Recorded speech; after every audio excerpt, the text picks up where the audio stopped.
Irmãos e irmãs, a paz de Jesus, o amor de Maria e o fogo, o amor do Espírito Santo estejam com todos vocês. Amém. Dando continuidade à nossa formação desse final de semana, sobre a identidade do movimento da qual nós fazemos parte. Eu me chamo Maria Madalena, sou serva do grupo de oração Anuncia-me, estou servindo no Ministério de Formação. E é uma honra, uma graça muito grande fazer parte desse movimento, fazer parte desse mover do Espírito dentro da igreja. Então, essa formação do capítulo 3 é sobre a nossa identidade.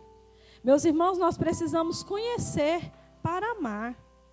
Eu, como serva do grupo de oração, como participante do grupo, eu preciso entender qual que é a identidade desse movimento que eu faço parte. Então, o nome do capítulo, o título do capítulo é Como Deus nos fez nossa identidade. Eu chamo a atenção, irmãos, que eu coloquei um ícone ali de Pentecostes. Vocês puderam observar durante essa tarde, a gente falando sobre o batismo no Espírito Santo, clamando esse batismo no Espírito Santo, clamando esse Pentecostes. Jesus, quando ele voltou para o Pai, ele nos prometeu o Espírito Santo. E depois de 50 dias, esse Espírito Santo foi derramado. Meus irmãos, a gente vai vendo assim as coincidências, as providências de Deus. Nós estamos nesse período. Nós estamos nos preparando para Pentecostes. Nós estamos fazendo, com a graça de Deus, a novena. Começamos ontem a novena de Pentecostes. Para bem nos preparar para esse momento, para esse derramamento do Espírito. Então, quando Maria e os apóstolos lá em cenáculo estavam rezando, o Espírito Santo veio sobre eles. Eles rezavam, eles oravam em línguas que as pessoas não conheciam. E tinha quem interpretava. E a partir daquilo ali foi uma experiência marcante para a igreja. O Pentecostes, o batismo do Espírito Santo, nós vamos ver mais adiante, ela não é um patrimônio da renovação carismática católica, mas um chamado para toda a igreja. O batismo no Espírito Santo é o eixo central da nossa identidade. Então, essa é a nossa identidade. Identidade é quais são as características que nós temos. Como, por exemplo, qual que é a minha identidade? Como que eu sou? Então, o nosso movimento, a renovação carismática católica, o eixo central é o batismo no Espírito Santo. Então, em todos os grupos de oração, nós vamos clamar o batismo no Espírito Santo.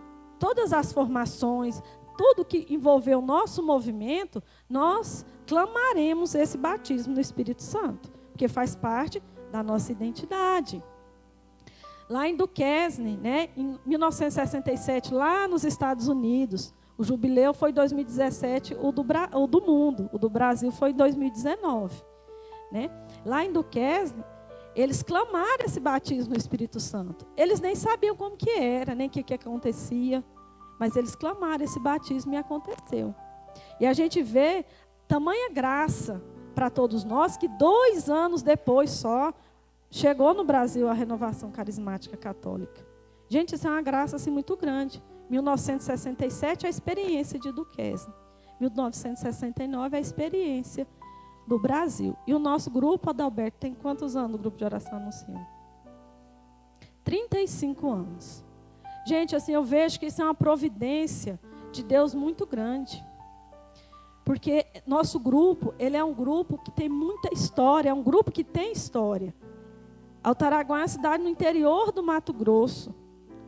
E o Espírito Santo moveu para que chegasse no interior do Mato Grosso o batismo no Espírito Santo. Para que nós possamos ter essa graça. Nós participamos de um grupo que tem história, tem muita história, tem muito testemunho. E o Espírito continua derramando o teu Espírito em todos nós. O desejo do Pai é que sejamos pessoas cheias do Espírito Santo. Então, isso é a vontade de Deus. A vontade do Pai é essa. Que nós sejamos cheios do teu Espírito Santo. Ser cheio do Espírito Santo significa deixar-se preencher até transbordar de amor.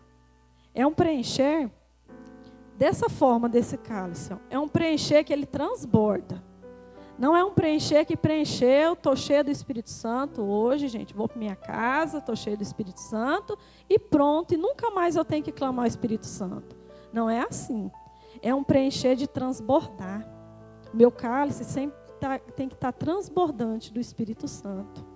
E ele não é algo acabado. Você vai ter que clamar, você vai ter que pedir. Todos os dias. Meus irmãos, é a nossa identidade. Nós devemos clamar todos os dias uma nova efusão do Espírito Santo, para que o nosso cálice transborde.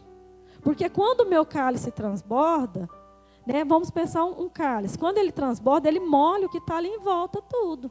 Se eu sou um cálice cheio do Espírito Santo transbordante, esse Espírito Santo vai atingir, vai preencher as pessoas que estão próximas de mim, os meus próximos, seja na minha casa, na minha família, no meu trabalho.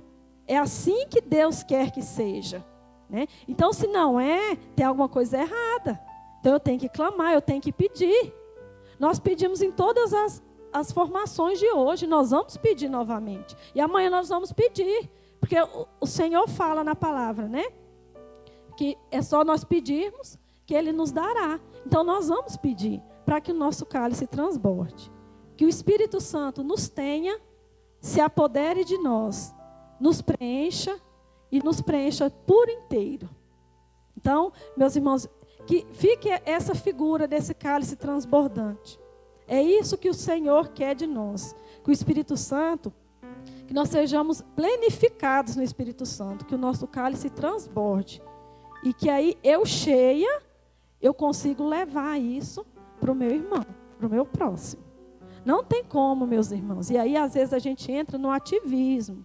Porque o nosso cálice está seco, seco, seco, ou está mais ou menos, e eu vou no ativismo. Quero fazer, quero levar, quero que a outra pessoa tenha essa experiência, mas eu tenho que olhar para mim, primeiro.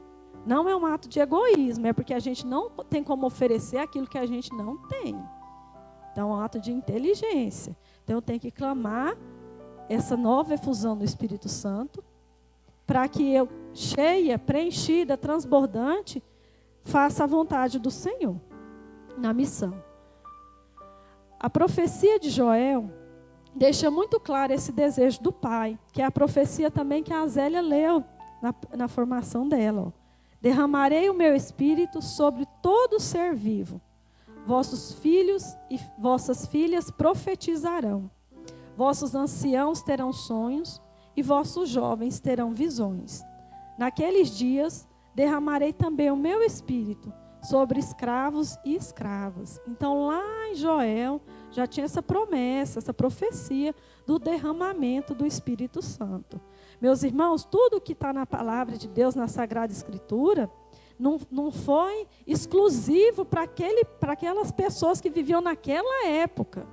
Essa profecia, ela se atualiza hoje. Essa profecia é para nós. Muitas vezes a gente analisa a palavra de Deus como se não, isso aí é só na época dos apóstolos, na época de Moisés, na época de Joel. Não, é para nós, é hoje.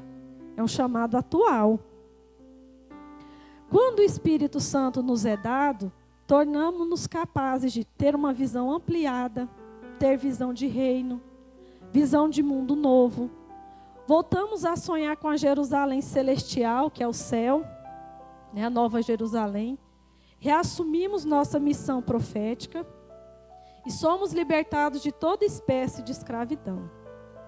Meus irmãos, eu não sei como vocês, mas eu vou dar um breve testemunho meu, que eu recebi o batismo no Espírito Santo.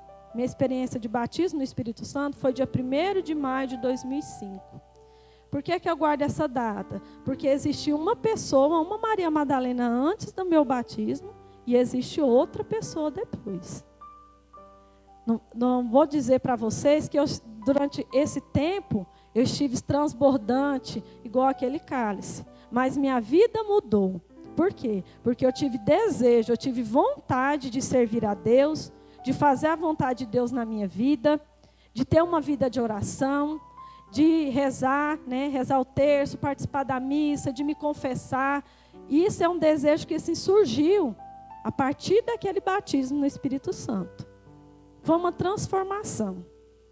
Uma transformação. E eu louvo assim, agradeço a Deus, porque eu era muito jovem, né? Eu agradeço porque talvez se isso não tivesse acontecido comigo, eu teria feito outras escolhas na vida e não estaria aqui, né? Então eu louvo a Deus por isso. Mas o meu batismo foi naquele dia.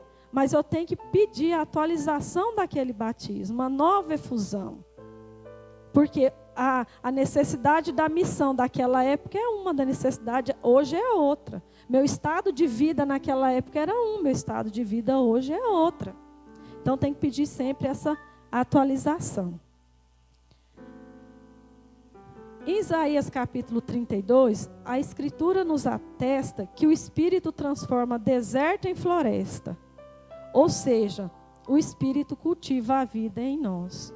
O Espírito Santo, meus irmãos, ele é capaz de pegar o que estava morto e ressuscitar. No meio da morte, ele traz vida. Quantos de nós, pelas forças humanas, olhando a nossa humanidade por dentro, estaria assim morto? E, na verdade, pelo Espírito Santo, a resposta é diferente. Quantas pessoas a gente vê passando dificuldades na vida, assim, dificuldades sérias. Coisas assim que não é problema, não é coisa da cabeça da pessoa, né? Não são problemas criados na cabeça, são problemas sérios, de doença, de morte, né? O luto. E a pessoa glorifica a Deus. E você só consegue fazer isso pela graça, né, do Espírito Santo. Os esqueletos são levantados, sobre os ossos são recriados nervos e músculos. Sobre os músculos se sobrepõe a carne, e sobre a carne a pele. Então está em Ezequiel 37. O Espírito Santo é uma promessa de Deus para todos nós. Todos nós. Não tem exceção, não tem um grupo privilegiado. É para todos nós. Só que para nós recebermos, nós teremos que pedir. Deus, o livre-arbítrio é sempre. Deus, ele não desdiz aquilo que ele disse, né? Então tem que ter o livre-arbítrio. Deus não arromba corações. Ele não entra arrombando. Ele espera que a gente peça. Não, mas é para todos nós. É da nossa identidade da renovação carismática católica. Mas não é só para nós. É para toda a igreja. A Viviane partilhou lá a fala do Papa e tem aqui também, providencialmente, aquela fala, né? Que ele espera de nós que o batismo no Espírito Santo seja levado para toda a igreja. Mas é uma característica nossa. A gente vê, por exemplo, na nossa realidade, ontem na novena de Pentecostes, a maioria são carismáticos, são servos do grupo de oração, são participantes do grupo de oração. Porque nós temos um chamado a isso. Mas o Espírito Santo não é só nosso. Né? Ele é para todos nós esse chamado. Porque João batizou com água, mas vós sereis batizados no Espírito Santo daqui a poucos dias. Essa promessa é para toda a humanidade. O batismo no Espírito Santo é a experiência impactante do Pentecostes pessoal, que nos transforma profundamente e molda todo o nosso ser, nossa mentalidade, nossas emoções, nossos sentimentos, nossas ações e caráter. Então o Espírito Santo, quando a gente tem essa experiência do batismo, ele muda. E assim é perceptível, é visível na nossa vida. Você pensa de uma forma, depois da experiência do batismo, você já começa a ter outra mentalidade. Você já começa a ter outras ações, outras atitudes. Vai mudando e moldando o nosso ser. É uma experiência real e marcante, que nos leva à ânsia pela amizade com Deus e uma vida sobre o senhorio de Jesus. A partir do batismo, meus irmãos, não precisa de ninguém nos convencer. A gente tem aquela vontade, aquela ânsia. E assim, é nítido uma pessoa quando ela é batizada no Espírito Santo. Quando ela recebe o batismo. que ela está sempre na igreja, ela está se confessando, ela está rezando, parece assim que é aquela busca. Como assim o primeiro amor, né? A pessoa fica assim apaixonada mesmo e quer viver sobre o senhorio de Jesus. Mas isso, meus irmãos, eu volto a dizer, a gente não consegue pelas nossas forças humanas. Muitos de nós, e assim, durante tudo que foi rezado nessa tarde, assim, o Senhor colocou muito no meu coração, hoje de manhã quando a gente rezava, quantas vezes a gente quer fazer as coisas, meus irmãos, pela nossa força humana. Quantas vezes a gente quer resolver tudo, acha assim que a gente é sábio, é esperto. Não, eu consigo, eu resolvo. E fica dando, o Senhor colocava hoje no Santíssimo, a expressão murro em ponta de faca. Você fica ali, ó.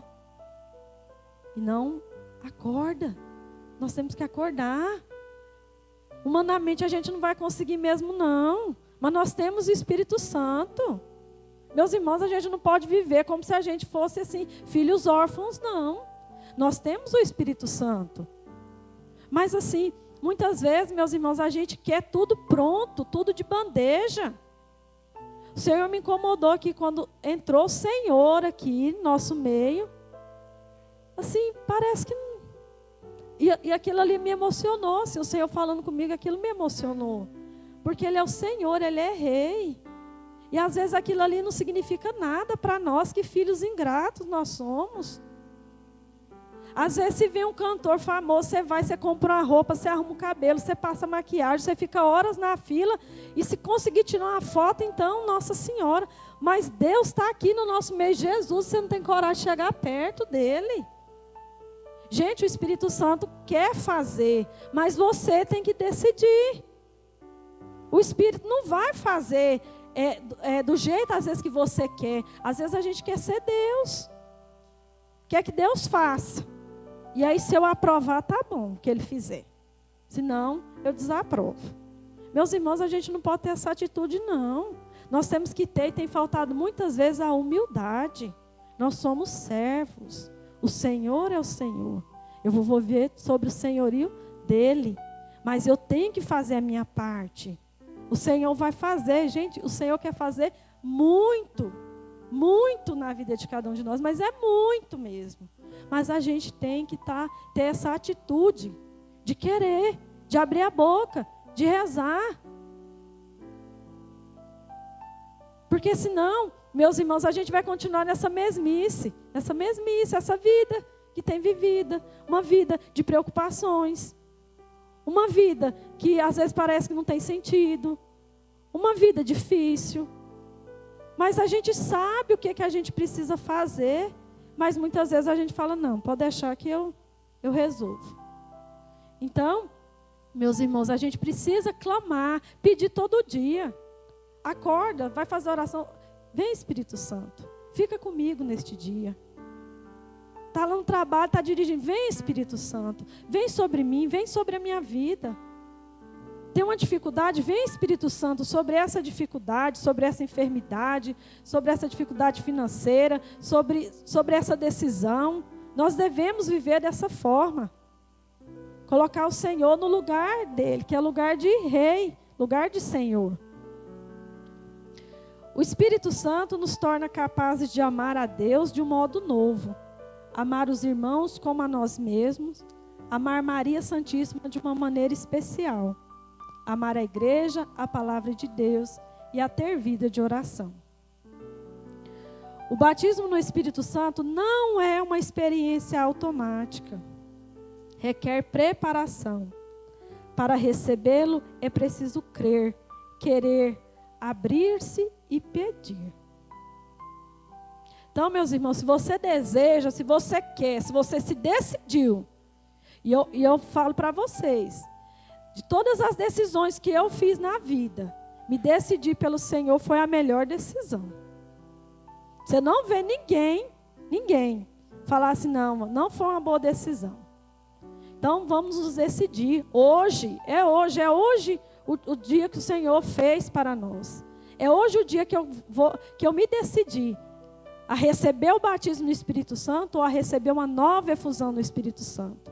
Mas para isso, eu tenho que acreditar crer, eu tenho que querer, eu tenho que abrir e pedir. Nós faremos esse momento, meus irmãos, no final dessa formação, clamando esse Espírito Santo mais uma vez sobre nós, para que o nosso coração seja convencido de que esse é o desejo, é a vontade de Deus.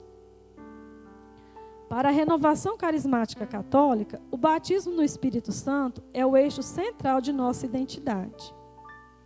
A RCC foi chamada à existência para ser rosto e memória de Pentecostes para o mundo. Então, o batismo ele é o eixo central da nossa identidade, mas ele é como uma porta que nos introduz a uma espécie de sala ainda mais ampla, que é a vida no Espírito. Então, nós recebemos o batismo no Espírito Santo como uma porta, que você vai entrar numa sala, que é a vida no Espírito Santo. A vida no Espírito é uma vida dócil, conduzida e dirigida por Ele, uma vida lapidada e impulsionada pelo Espírito, em todos os momentos, maus e bons da nossa vida. E mais, a igreja nos convoca. Eu espero que vocês partilhem com todos na igreja a graça no batismo do Espírito Santo. A graça do batismo no Espírito Santo. Meus irmãos, isso daí é o Papa que fala. É a maior autoridade da nossa igreja. O Papa nos pede para que nós levemos essa graça do batismo no Espírito Santo a toda a igreja. Agora, meus irmãos, nós vamos falar sobre o louvor. Vocês viram que a nossa identidade, o primeiro é o batismo no Espírito Santo. O segundo é o louvor. O louvor nos faz exercitar o poder transformante de Deus. O poder de Deus nos liberta do pecado e nos assemelha a Jesus. Então, meus irmãos, no grupo de oração a gente tem um momento de louvor?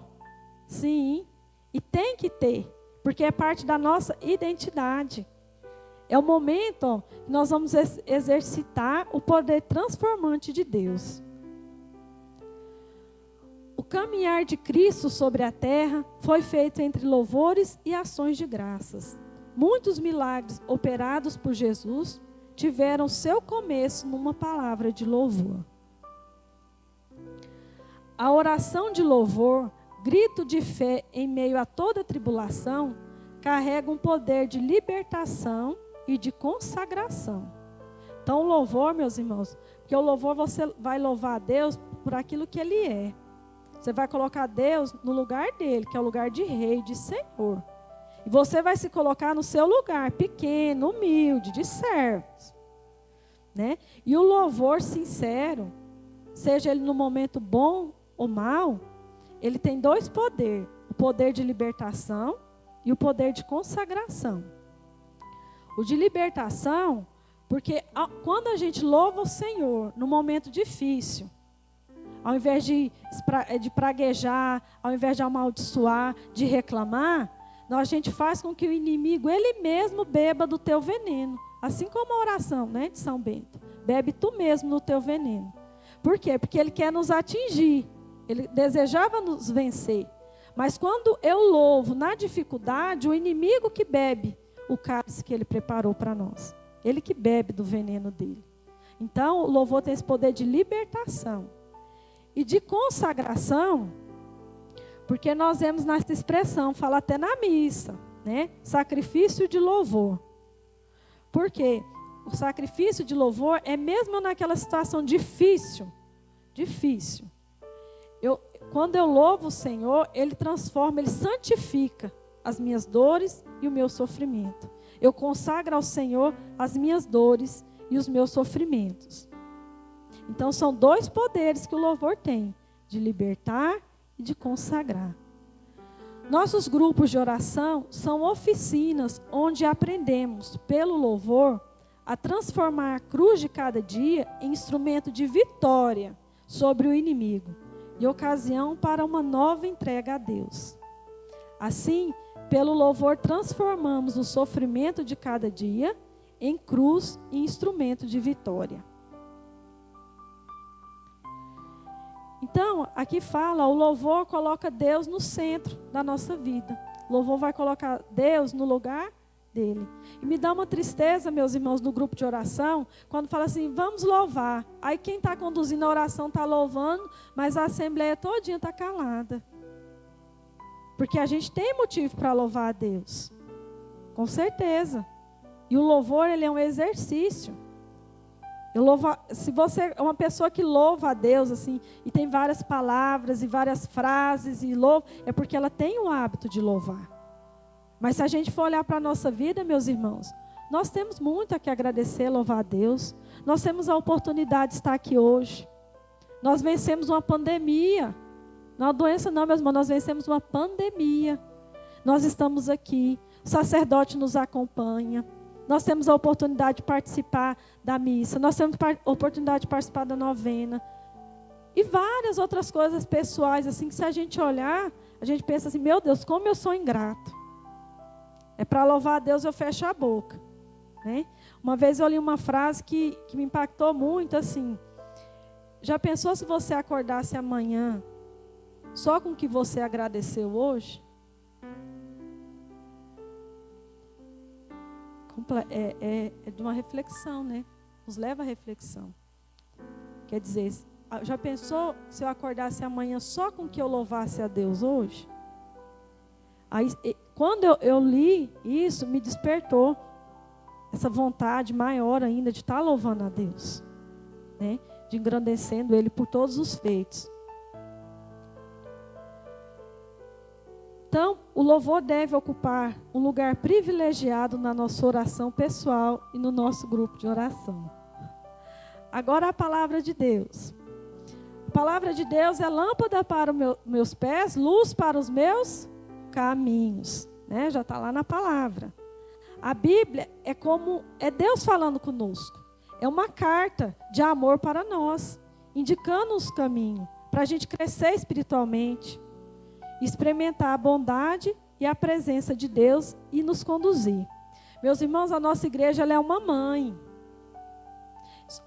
A igreja católica é a palavra, o magistério e a tradição.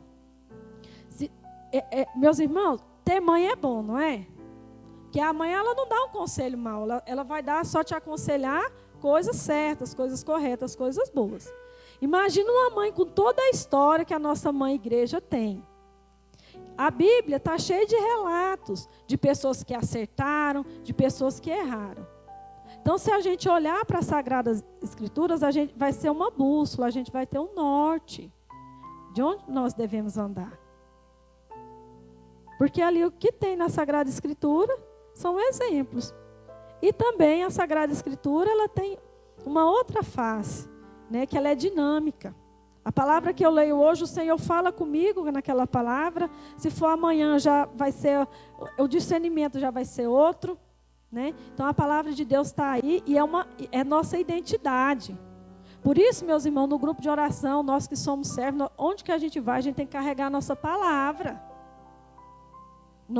Onde nós formos, nós temos que carregar a nossa palavra. A palavra de Deus, a Bíblia. Nós temos que ler, viver e ter a nossa Bíblia, porque faz parte da nossa identidade.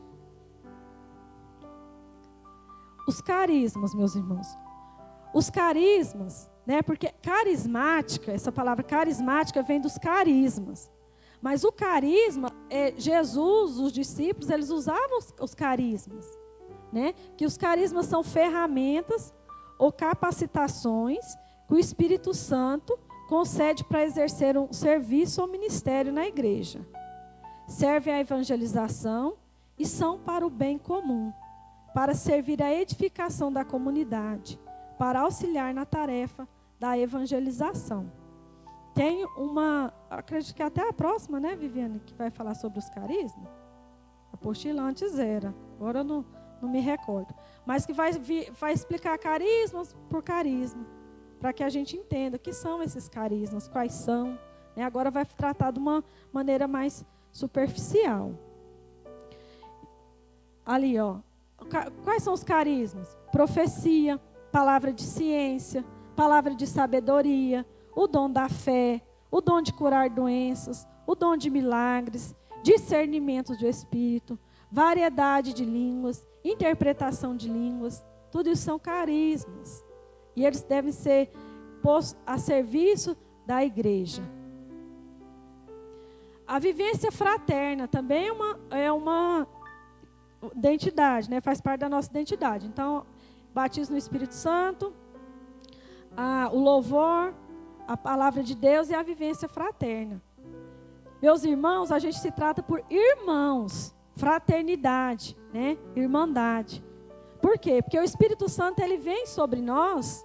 Depois desse batismo no Espírito Santo, a gente sente um amor muito grande pelo nosso próximo, pelo nosso irmão. Então, nós nos tratamos dentro da renovação carismática de irmãos. Irmãos na fé. Irmãos que têm o mesmo objetivo. E a gente não vive sozinho. A gente vive em comunidade. Quem vive em comunidade? Os discípulos, né? Eles viviam em comunidade. E o Senhor tem esse chamado para o nosso movimento, essa vivência fraterna. Meus irmãos, você pode ir lá em São Paulo, lá no Rio de Janeiro, você encontrar um carismático, logo um sabe que o outro porque a nossa forma de viver é diferente, a nossa forma de ser é diferente. E logo um já conversa, já se trata assim como se a conhecida há muito tempo atrás fosse, né? Por quê? Porque faz parte da nossa identidade essa vivência entre irmãos. Viver como irmãos, viver nessa comunidade. A palavra irmão começa a ter sentido em nossa vida. E é assim que começamos a nos chamar, a nos tratar, porque somos irmãos em Cristo. O amor de Cristo nos uniu. Então, no grupo de oração, nós temos que viver essa unidade, essa fraternidade, esse cuidado, esse amor, esse zelo com o irmão. Né? A gente está no grupo de oração, se o irmão não levar a Bíblia, a gente vai lá, leva a Bíblia, não está achando a palavra, a gente procura a palavra. O irmão partilha um pedido de oração, a gente leva para o grupo. Por quê? Porque a gente se trata entre nós como irmãos e o próximo também é nosso irmão. Né? As necessidades do próximo é necessidade do próprio Cristo. Eu tenho que enxergar na face do meu próximo, das pessoas que chegam no grupo de oração, a própria face de Cristo. Então, meus irmãos, após essa explicação, né, sobre a nossa identidade, recordando que a nossa identidade é o batismo no Espírito Santo, o louvor, a palavra de Deus, essa vivência fraterna, nós vamos agora no momento da oração. E eu coloquei aqui até essa figura, né, de Pentecostes, essa outra figura, essa ilustração de Pentecostes, né, do céu se abrindo, o fogo vindo sobre Nossa Senhora e os discípulos. E Nossa Senhora está aqui, né, no nosso meio, aqui como título de Mãe Aparecida. Já foi invocada hoje com o título de Nossa Senhora da Piedade. Nossa Senhora Rainha de Pentecostes. Tem Nossa Senhora de Pentecostes. Então nós vamos fazer agora o nosso momento